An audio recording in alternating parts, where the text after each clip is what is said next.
Inilah PCR moko ni kadang-kadang.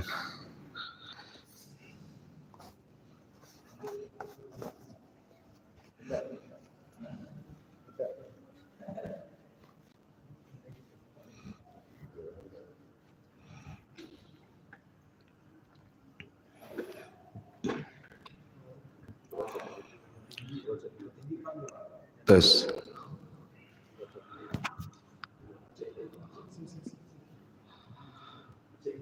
Tes satu dicoba.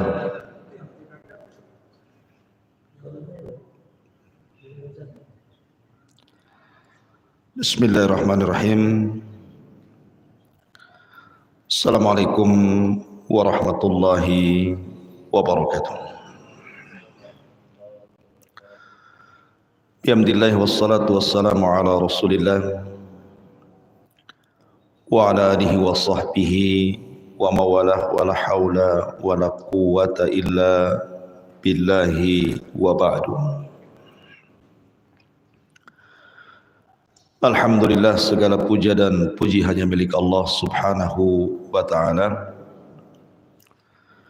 Di pagi hari ini kita kembali duduk untuk berthalabul ilmi.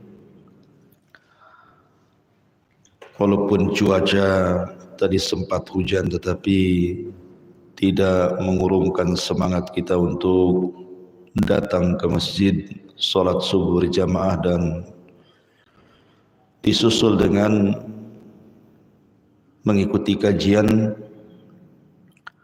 Imam Syafi'i rahimahullahu ta'ala mengatakan, laisa syai'un aham ba'dal faraid min talabul ilmi. Tidak ada sesuatu yang lebih penting setelah melaksanakan kewajiban Allah daripada menuntut ilmu. Karena menuntut ilmu ini menyempurnakan kewajiban. Salat itu perlu ilmu. Maka dengan ilmu ini bisa menyempurnakan salat. Makanya Imam Syafi'i rahimahullah ta'ala mengatakan, tidak ada sesuatu yang lebih mulia setelah melaksanakan kewajiban daripada menuntut ilmu. Salawat dan salam kita haturkan kepada Rasul kita, Nabi besar Muhammad sallallahu alaihi wa ala alihi wasallam.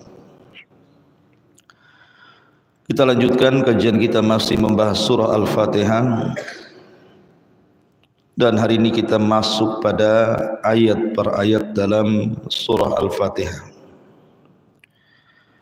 Kita mulai dari bacaan basmalah, Bismillahirrahmanirrahim. Kita terangkan dulu makna daripada Bismillahirrahmanirrahim. Walaupun menjadi khilaf para ulama, apakah Bismillahirrahmanirrahim ini bagian daripada surah Al-Fatihah atau dia bagian daripada Al-Quran? Ada yang mengatakan bahwa Bismillahirrahmanirrahim bagian daripada surah Al-Fatihah. Makanya dia merangkap dalam surah Al-Fatihah, Bismillahirrahmanirrahim, Alhamdulillahirabbil alamin, dan seterusnya. Tetapi pendapat yang kuat wallahu alam bahwa bismillah itu bukan bagian daripada surah Al-Fatihah, tetapi dia bagian di dalam Al-Quran, di dalam surah An-Naml. Bismillahi majriha wa mursaha. Tetapi membaca Al-Quran dengan membaca ta'awud sebelumnya, kemudian disusul dengan Bismillahirrahmanirrahim, adalah sunnah muakkadah. Karena Nabi SAW tidak pernah meninggalkan bacaan basmalah dan isti'adzah ketika membaca Quran. Akan tetapi ada satu surat yang tidak dianjurkan membaca basmalah. Surah apa itu? Surah At-Taubah, atau disebut dengan surah Al-Bara'ah. surat yang menyingkap aibnya orang-orang munafik. Karena ada yang mengatakan bahawa surah At-Taubah atau Al-Bara'ah itu masih satu surat dengan surah Al-Anfal, cuman dipisah. Makanya tidak dianjurkan baca basmalah. Artinya bahwa baca basmalah dengan isti'adzah itu sangat dianjurkan di permulaan membaca surat. Tetapi kalau di tengah-tengah surat, maka dicukupkan dengan isti'adzah, walaupun tanpa basmalah sudah cukup. Lalu siapa yang pertama kali mengucapkan lafaz basmalah ini? Bismillahirrahmanirrahim. Kalau dari kalangan sahabat Nabi sallallahu alaihi wasallam, yang pertama kali mengucap basmalah Bismillahirrahmanirrahim dari penduduk Mekah adalah Khalid ibn Sa'id ibn al-As radhiyallahu anhu. Khalid ibn Sa'id ibn al-As radhiyallahu anhu, dia orang yang pertama menulis basmalah. Sebagaimana riwayat Al-Imam Az-Zarqani dari Ibrahim ibn Uqbah, dia mengatakan, sami'tu Umma Khalid, aku mendengar Ummu Khalid bintu Khalid ibn Sa'id ibn As taqul, mengatakan, inna abi awal man kataba bismillahirrahmanirrahim, sesungguhnya ayahku, maksudnya Khalid ibn Sa'id, adalah orang yang pertama kali menulis Bismillahirrahmanirrahim di kota Mekah. Tetapi tentu bukan dia yang pertama kali menulis Bismillah, maksudnya dari kalangan sahabat ini, karena sebelumnya sudah ada dari kalangan para nabi. Siapa? Nabi Allah Sulaiman alaihi salatu wassalam. Ketika dia membariskan pasukannya, tiba-tiba kemudian dia kehilangan burung hudhud, tidak ada dalam pasukannya. Dan burung hudhud Sulaiman itu adalah seorang arsitek, muhandis. Jadi arsiteknya burung. Tugas burung hudhud itu adalah mengintai. Jadi kalau seandainya Sulaiman alaihi salatu wassalam membawa pasukannya untuk berperang, nanti yang mengatur strategis lokasi itu burung hudhud. Dia akan mengintai dari atas kekuatan musuh berapa, termasuk ada air atau tidak, gitu ya. Jadi kondisi hudhud itu penting dalam pasukan. Makanya Sulaiman marah ketika hudhud tidak ada dalam barisan itu. Kemudian dia mengatakan, kalau seandainya hudhud tidak cepat datang, aku sembelih dia, aku azab dia, kecuali dia punya alasan yang jelas. Menunjukkan bahwa Sulaiman masih tawadhu, karena masih memberikan kesempatan hidup kalau ada alasan. Tiba-tiba datang hudhud, dikasih tahu temannya bahwa Nabi Allah Sulaiman marah dan dia akan menghukum, bahkan boleh jadi akan menyembelih kamu kalau tidak membawa alasan yang jelas. Maka hudhud kemudian menghampiri Sulaiman alaihi salatu wassalam dan mengatakan, sesungguhnya aku menghilang karena ada sebuah ilmu pengetahuan yang kau tidak tahu. Kemudian dia mengatakan, aku baru saja melihat istana. Bayangkan cepatnya terbang hudhud kala itu, karena Sulaiman berada di Palestina, sementara istana yang dilihat hudhud berada di Yaman. Berarti kan terbangnya luar biasa itu, Palestina ke Yaman. Dia mengatakan bahwa aku melihat istana yang sangat besar, rajanya aneh, perempuan, tetapi mereka menyembah matahari, menyembah berhala. Maka kemudian Nabi Allah Sulaiman pun ingin membuktikan hudhud, tidak langsung percaya. Kemudian menulis surat, dan isi suratnya itulah dia pertama kali menyebut Bismillahirrahmanirrahim dari Sulaiman untuk Ratu Balqis, suruh masuk Islam. Maka dari sini menunjukkan dari kalangan para nabi yang pertama mengucapkan basmalah adalah Sulaiman alaihi salatu wassalam. Tetapi dari kalangan para sahabat Rasul adalah Khalid ibn Sa'id ibn al-As radhiyallahu an. Dialah yang pertama kali dari penduduk Mekah yang menulis Bismillahirrahmanirrahim. Taib, ini sejarah bismillah. Kita masuk pada makna bismillah. Bismillahirrahmanirrahim ini mencakup Islam secara keseluruhan. Karena di sini ada 3 nama. Pertama Allah, yang kedua Ar-Rahman, yang ketiga Ar-Rahim. Bismillahirrahmanirrahim. Allah adalah Ismul Jalalah. Ar-Rahman Ar-Rahim adalah Ismul Jamalah. Antum harus bedakan. Nama Allah itu terbagi 2. Ada Ismul Jalalah dan ada Ismu Al-Jamalah. Apa bedanya Jalalah dengan Jamalah? Kalau Jalalah itu sebuah yang melahirkan rasa takut. Tetapi kalau Ar-Rahman Ar-Rahim Ismul Jamalah yang melahirkan perasaan raja, harapan. Ketika disebut nama Allah kita takut, dan ketika disebut Ar-Rahman Ar-Rahim kita berharap. Makanya kenapa kita disuruh meniru dari nama-nama Allah yang sifatnya jamalah, yang indah-indah. Tetapi kita boleh meniru sifat Allah yang sifatnya jalalah, yang merupakan keagungan bagi Allah. Saya contohkan.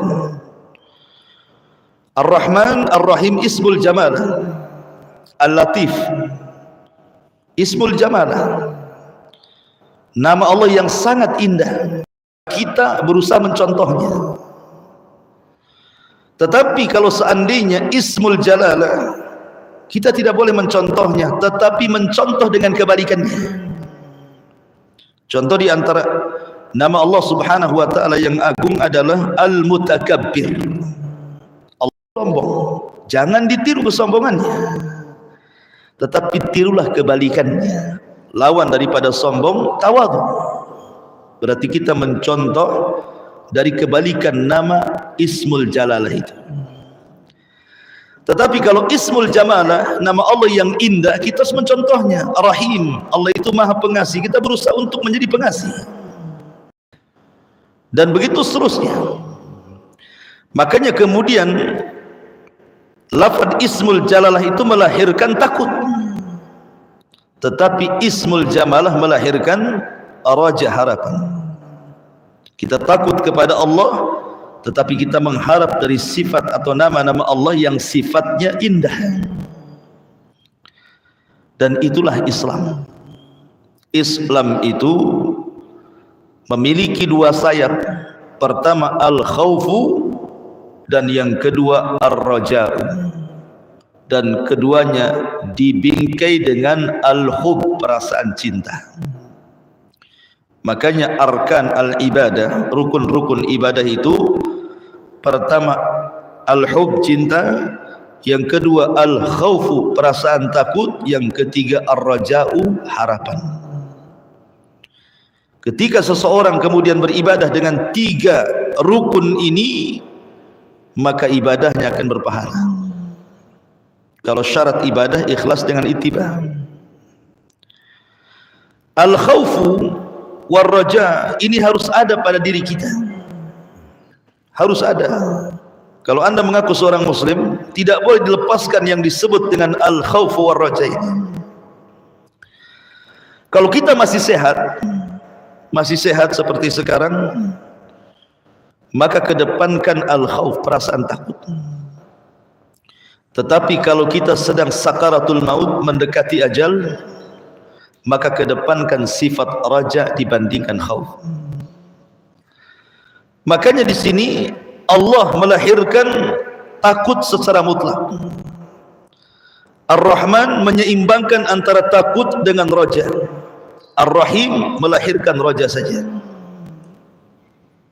Maka di sini nanti saya jelaskan kenapa demikian.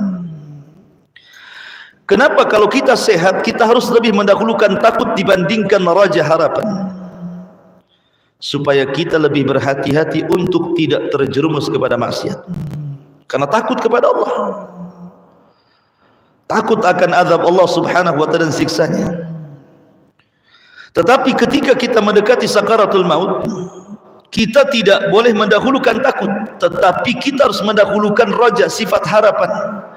Makanya Rasulullah SAW mengatakan, janganlah kalian saat detik-detik sakaratul maut kecuali husnudzan billah, berbaik sangka kepada Allah subhanahu wa ta'ala. Karena Allah berfirman dalam hadis kursi, ana ma'adhanni abdi bi, sesungguhnya aku bersama prasangka hambaku kepadaku. Kalau dia berprasangka baik kepadaku, maka aku akan baik kepada dia. Tapi kalau dia berprasangka buruk kepada aku, maka dia akan buruk kepada dia. Makanya kenapa kalau antum berziarah kepada orang yang sakit dan menjelang ajalnya, jangan mengatakan sesuatu kecuali kebaikan. Jangan mengatakan sesuatu kecuali kebaikan. Walaupun orang ini orang jahat, tetapi ingatkan kebaikannya. Oh, kamu itu Masya Allah, padahal jahat. Kamu itu baik orangnya, padahal tidak baik gitu ya. Tidak apa-apa. Supaya apa? Supaya ada harapan. Ketika ajalnya dia masih membawa satu amal terakhirnya. Apa itu?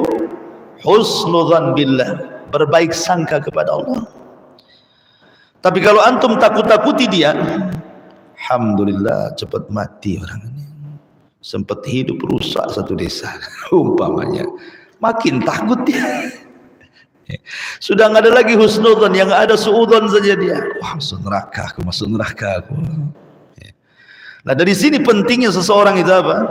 Ketika di akhir-akhir hayat, yang didahulukan itu sifat roja, harapan, rahmat Allah masih memberikan kepadanya, supaya minimalnya boleh jadi satu amalan yang ditutup dia, menjadikan itu wasilah dia masuk surga.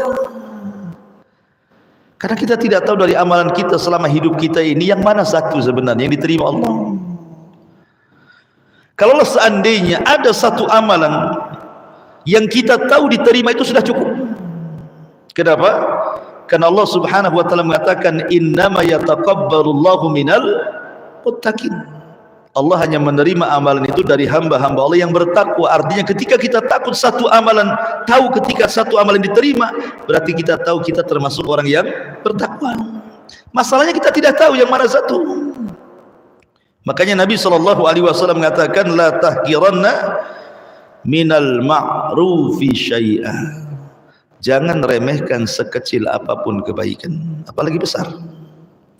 Karena boleh jadi dari sekecil-kecilnya kebaikan yang kita lakukan, itu pula yang membawa kita menuju surga. Zubaidah, salah satu istri Harun ar-Rasyid rahimahullahu ta'ala, ketika dia melaksanakan haji bersama suaminya Harun ar-Rasyid, Mekah kala itu tidak seperti Mekah hari ini, susah cari air, sehingga banyak jemaah haji itu yang kehausan, bahkan sampai mati kehausan di zaman itu. Betul-betul haji itu luar biasa. Makanya haji dulu itu berkualitas, lain dengan haji sekarang kan. Saking susahnya orang haji, makanya haji pun dimuliakan zaman itu. Orang lewat Pak Haji aja lemas kita. Datang orang minta berkah ke Pak Haji zaman dulu ya. Karena jarang orang haji, karena hajinya pun berbulan-bulan naik kapal, kadang selamat kadang tidak. Makanya haji itu ditakuti zaman itu. Kiai saja kalau tidak ada hajinya nggak didengar ceramahnya. harus ada kahanya kiai haji, baru didengar. Kalau sekarang mah apalah, kau haji ku juga haji, kau satu kali dua kali aku harus dipanggil haha harusnya gitu. Gitu ya harusnya. Artinya bahwa Zubaidah ini melihat kondisi jemaah haji itu kasihan, banyak kehausan. Dari sini dia punya ide. ingin membuat dan menggali sumur mata-mata air yang terbentang dari Mina sampai ke Arafah. Dan orang Arab menyebutnya Ainu Zubaidah, mata air Zubaidah. Sampai hari ini ada bekas-bekasnya. Kan ini sejarah masalahnya. Bayangkan saja coba, ribuan jemaah haji bisa minum dari mata air yang dibangun oleh Zubaidah yang terbentang dari Mina sampai ke Arafah. Di zaman Bani Israel ada seorang pelacur memberi minum seekor anjing, masuk surga. Ini yang dikasih minum bukan anjing, jemaah haji. Otomatis lebih layak lagi masuk surga dibandingkan pelacur itu. Tetapi masalahnya Zubaidah ini bermimpi. Dalam mimpinya dipanggil oleh Allah Subhanahu wa taala. Kemudian ditanya, setelah dia dipanggil oleh Allah, kemudian senyum Zubaidah ini, kemudian ditanyakan kepada Zubaidah, ma fa'alallahu biki ya Zubaidah. Zubaidah, apa yang Allah lakukan kepadamu? Kok senyum? Kayaknya senang kali kau ini. Kata Zubaidah, ghafarali Rabbi, Allah telah mengampuni dosa-dosaku. Masya Allah. Abi ainin amiltiha ya Zubaidah, apakah gara-gara engkau membuat mata air sehingga ribuan jemaah haji minum dari mata air? Kata Zubaidah, al-ainu wa mal ain, mata air, apalah mata air kecil itu, bukan itu. Kita sangka Zubaidah diampuni dosa-dosanya karena amalan yang sangat besar, yang kalau uang sekarang triliunan. Karena biasanya manusia melihat orang baik itu karena amalannya tampak dan besar. Rupanya Zubaidah diampuni Allah bukan masalah itu.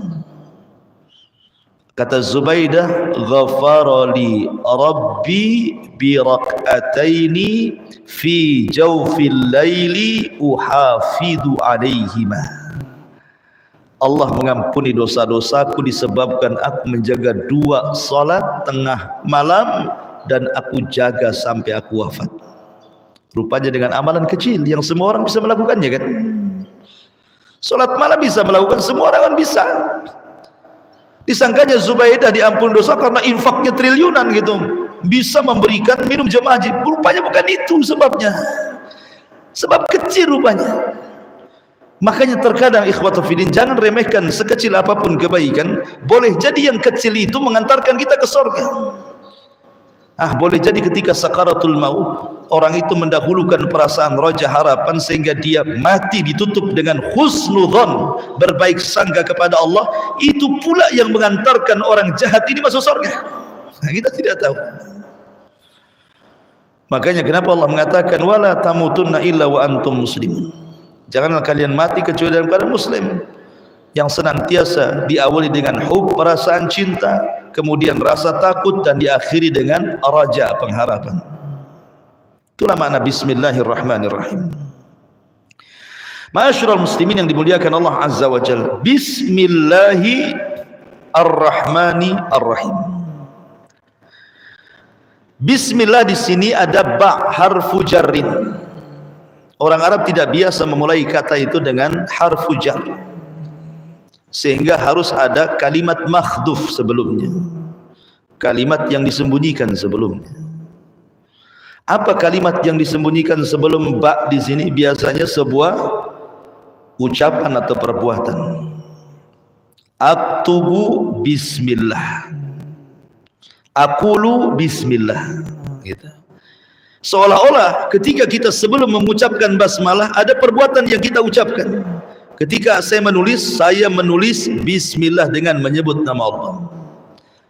Kemudian saya mengeluarkan kata-kata hendak berdakwah dengan bismillah, dengan menyebut nama Allah. Jadi ada fiil, perbuatan, atau ada kaul, ucapan yang mendahului kalimat bismillah. Karena orang Arab tidak terbiasa mendahulukan kalimat itu dengan harfu jarrin,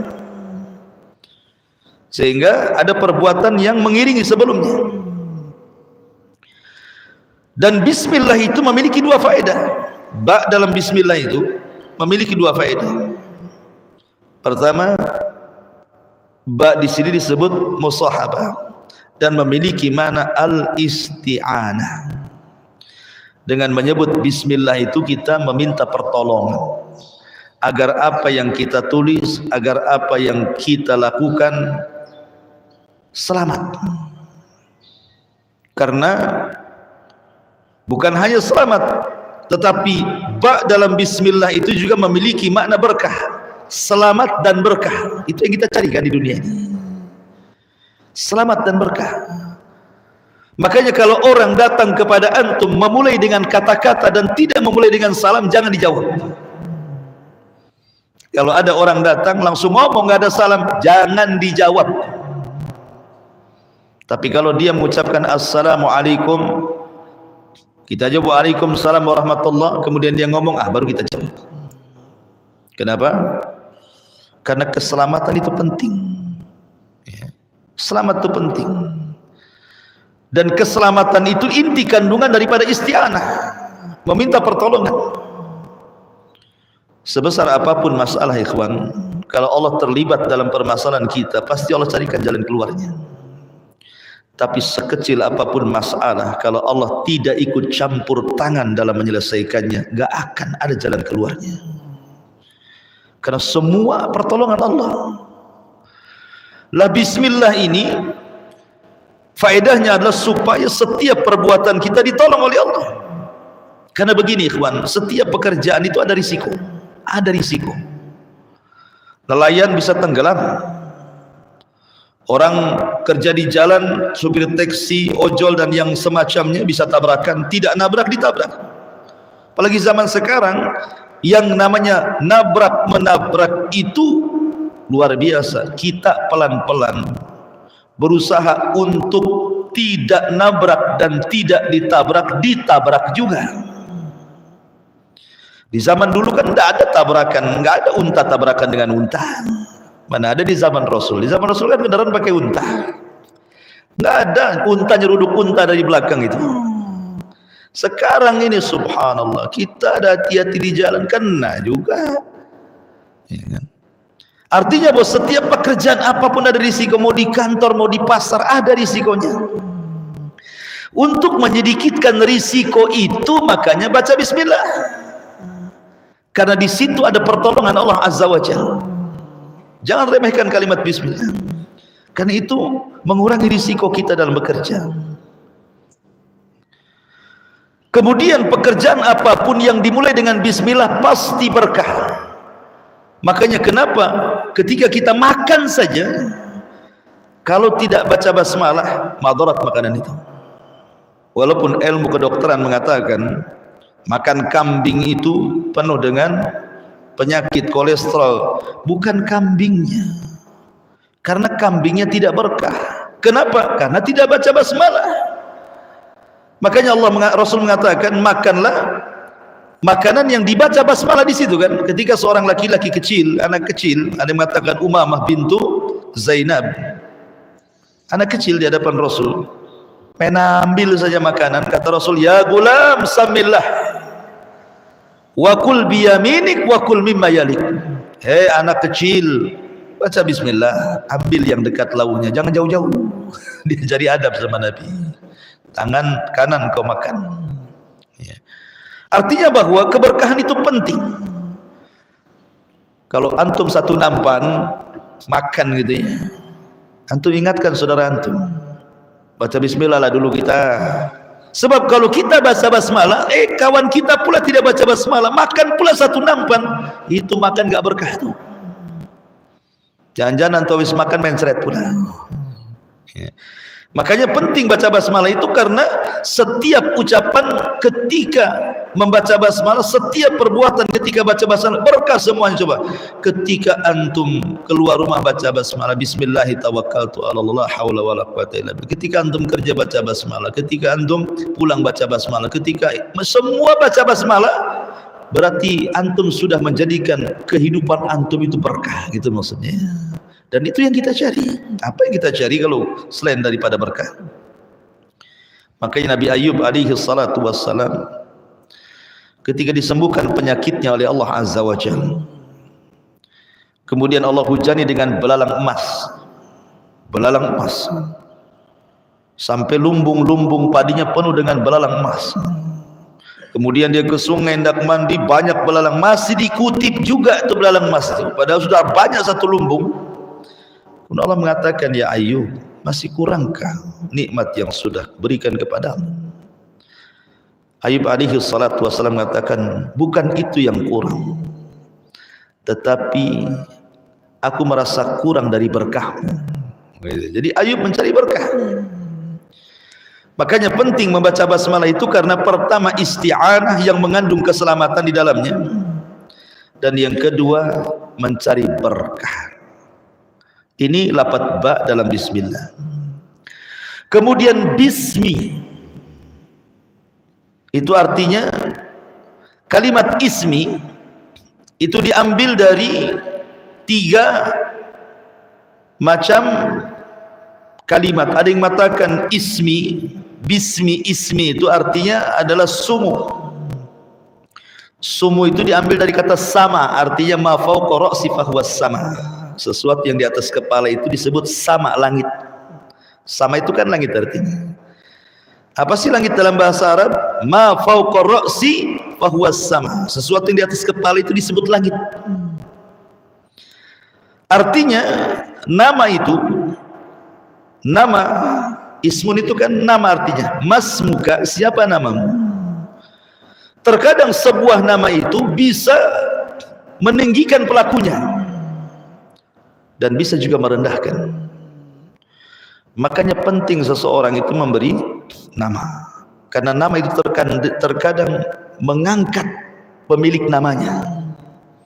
Karena ismi itu diambil dari kata sumu, lebih tinggi daripada orangnya. Dulu ingatkan zaman-zaman dulu kalau orang desa ke kota, kenalan pakai nama desa itu malu kayaknya. Mau bilang Joko itu malu. Akhirnya siapa namanya? Freddy. Dulu kan, zaman dulu kan itu ya. Biasanya kan malu dia kalau sebut-sebut nama desa. Kalau sekarang ya biasa saja. Presiden kita juga Pak Jokowi. Masyurul muslimin yang dimuliakan Allah Azza wa Jalla. Artinya bahwa nama itu mengangkat pemiliknya, karena ismun itu, bismi itu diambil dari sumu. Sementara sumu itu artinya sama, dan sama itu ma fawqa ra'si fahuwas sama, tinggi. Dan nama-nama Allah Subhanahu wa taala maha tinggi. Ada juga yang mengatakan bahwa ismi itu diambil daripada simah. Simah itu artinya tanda. Simah itu artinya alamat. Alamat gitu ya. Dan ingat bahwa seseorang mengetahui seseorang itu kan karena ada alamatnya. Antum kenal saya karena antum kenal nama saya. Dan kalau nggak kenal nama saya, macam mana antum kenal saya? Ya pernah lihat lah, tapi tidak tahu namanya gitu. Gitu ya biasanya kan. Ketika kita sudah tahu namanya, berarti kita tahu alamatnya. Dan mengetahui nama itu adalah sebuah keistimewaan. Kenapa Adam dimuliakan daripada malaikat? Kenapa? Karena wa'allamal asma kullaha. Allah ajarkan nama semuanya. Ini gunung, ini lautan, ini planet, ini bulan, ini matahari. Malaikat tidak tahu. Malaikat hanya tahu itu ciptaan Allah, selesai. Tapi satu-satunya tidak tahu namanya. Tapi Adam diajarkan oleh Allah sampai rinci, ini lautan, ini sungai, ini pohon, ini kucing, ini ayam, ini kambing, ini sapi, ini unta, ini harimau, ini gajah, semua tahu. Malaikat tidak tahu. Malaikat itu ciptaan Allah, selesai. Itu makhluk. Karena Adam kemudian diberikan nama, dan nama adalah sebuah alamat bagi yang diberi nama. Makanya kemudian Adam ditinggikan oleh Allah Azza wa Jalla. Makanya ingat, kita bedakan nama-nama jahiliyah dengan nama-nama setelah Islam kan. Nama orang jahiliyah itu ngeri-ngeri. Kalbun, anjing. Asadun, itu nama-nama jahiliyah tuh. Nama-nama binatang rata-rata. Ya, Haidarah, macan hutan. Seperti Ali radhiyallahu an, ketika belum diberi nama ayahnya Abu Talib Ali, ibunya memberi nama Haidarah. Haidarah itu macan hutan. Makanya dia berbangga ketika melawan Marhab di perang apa itu? Khaybar. Dia mengatakan apa? Ana alladhi sammatni ummi Haidarah kalaisi ghabatin karihin mandarah, katanya. Tahukah engkau siapa aku? Aku adalah orang yang ibuku ngasih nama macan hutan. Mau apa kau, katanya. Digertak sama Ali gitu ya. Orang-orang jahiliyah kan begitu, ngasih nama kalbun, asadun. Ada juga Abdus Syamsi, seperti Abu Hurairah kena Abdus Syamsi namanya, hamba matahari. Setelah kemudian masuk Islam, Allah ganti dengan Abdurrahman, karena suka kucing jadi Abu Hurairah pula dia. Ya. Saya pula kadang-kadang di YouTube Ustaz Abu Hurairah, Abu Humairah, salah dia. Gitu. Khotbah ini muliakan Allah Azza wa Jalla. Atau dia kata sima, sima itu ya tanda unta. Kalau orang Arab itu, ini unta saya dikasih tanda, dikasih stempel. Jadi bismillahi itu diambil dari sumu atau dari kata simah atau di kata-kata wasmun. Bismillah, bismillahi dengan menyebut nama Allah. Allah itu diambil dari kata, ada yang mengatakan Allah itu jamid, ada yang mengatakan mustaq. Jamid itu tidak ada pecahannya. Allah ya Allah gitu maksudnya. Seperti batu, jamid itu ya batu gitu. Tapi juga ada yang mengatakan ada mustaqnya, ada pecahannya, diambil dari kata ilah. Dimasuki alif lam karena orang Arab agak berat membaca al-ilah, makanya langsung disebut Allahu. Orang Arab itu berat membaca hamzah di bawah, makanya disingkat jadi al-ilahu menjadi Allahu. Bismillahi. Dan artinya al-ilah itu artinya ma'bud, yang disembah. Jadi Allah itu yang disembah, mustaq daripada al-uluhiyah, zat yang disembah oleh Allah, zat yang disembah oleh makhluknya. Dan saya katakan Allah itu semua nama Allah dari 99 nama yang dikenal atau yang tidak dikenal kembali kepada lafaz ini Allah. Makanya selalu kalau seorang menyebut Asmaul Husna, Allahul ladzi la ilaha illahu huwal asmaul husna. Ar-Rahman kembali kepada Allah, Ar-Rahim kembali kepada Allah, Al-Aziz kembali kepada Allah. Semua nama-nama kembali kepada Allah. Makanya orang-orang jahiliyah menganggap apalah Muhammad ini, katanya. Dia mencela kami, tidak boleh menyembah patung lebih daripada satu, mencela Khubal, mencela Manat, mencela dia sendiri banyak Tuhannya. Maksudnya apa? Ketika menyebut Ar-Rahman disangkanya Tuhan lain, ketika menyebut Ar-Rahim disangkanya Tuhan lain. Tidak, semua nama-nama kembali kepada Allah. Semua nama-nama kembali kepada Allah. Karena makhluk saja walillahi masalul a'la. Makhluk saja terkadang ada satu orang namanya banyak. Apalagi nama teroris itu. Kadang-kadang banyak abu. Padahal dia juga gitu ya. Supaya orang nggak tahu kan. Sampai kita pula yang diawali abu pula disangka teroris pula. Gara-gara teroris mulai kalimat abu. Abu itu kunyah. Sampai di Bengkong itu karena banyak ikhwan-ikhwan tinggal di situ, Pak RT mengatakan tunggang abu-abu katanya. Karena banyak abu ini kan. Subhanallah ikhwan.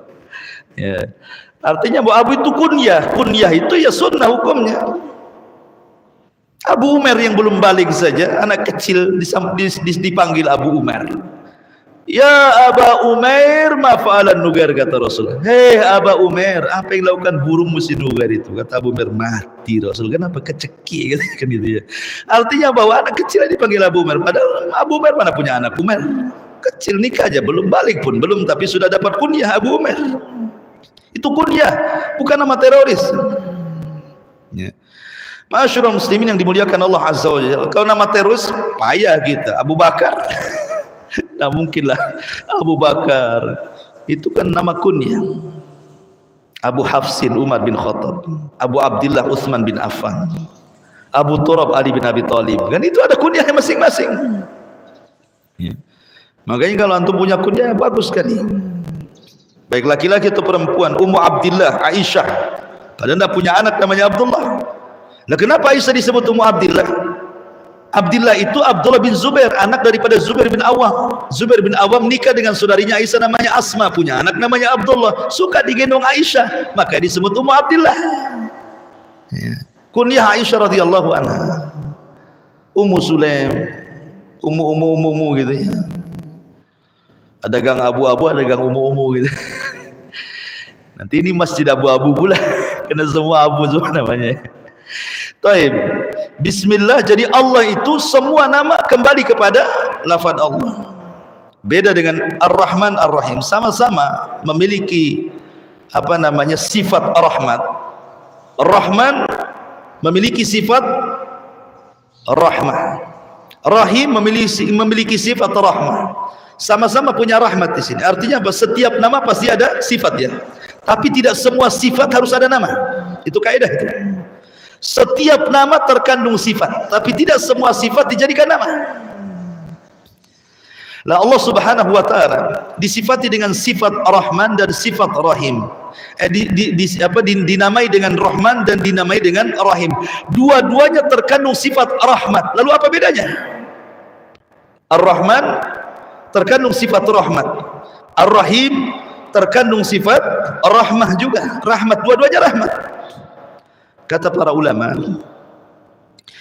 setiap perbuatan fi'il, setiap isim yang mengandung waznu fa'lan, ar-Rahman fa'lan, itu biasanya ada berhentinya.